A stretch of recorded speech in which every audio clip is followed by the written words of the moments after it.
बंगळुरूतील एका फ्लॅटमध्ये पुण्यातील 32 वर्षीय तरुणीचा मृतदेह सुटकेसमध्ये आढळल्याने एकच खळबळ उडाली आहे। तरुणीच्या पतीला हत्येच्या संशयावरून महाराष्ट्रातून ताब्यात घेण्यात आले।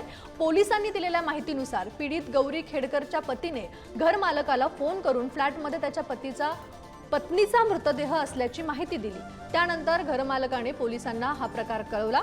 गौरी तिचा पती राकेश राजेंद्र खेडकर बरोबर हुलीमाऊ पोलीस ठाण्याच्या हद्दीतील दोडाकमनहल्ली परिसरातील अपार्टमेंटमध्ये राहत होती।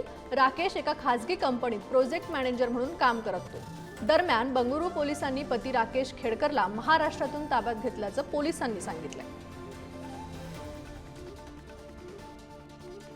नहीं बताया उसने रात को दूसरे दिन।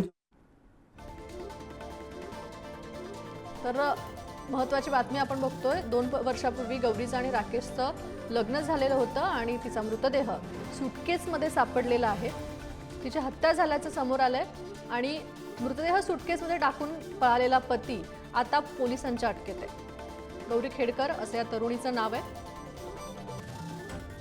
पहले नहीं बताया उसने रात को दूसरे दिन जो फोन आया तभी मेरे को बताया कि मैंने ऐसे ऐसा किया हूँ और मैं भी सुसाइड करने वाला हूँ, मैं भी जिंदा नहीं रहूँगा, ऐसा मुझे बोला। तो मैं उसको बोला, ऐसे उसने फोन पे कहा? हाँ मुझे कहा। तो तब आपने क्या कहा उसे? मैं बोला वैसे ऐसा कुछ करना मत, तू इधर आ, मैं अपन जाएंगे पुलिस स्टेशन में जाएंगे। राकेश खेडेकर म्हणून आहे।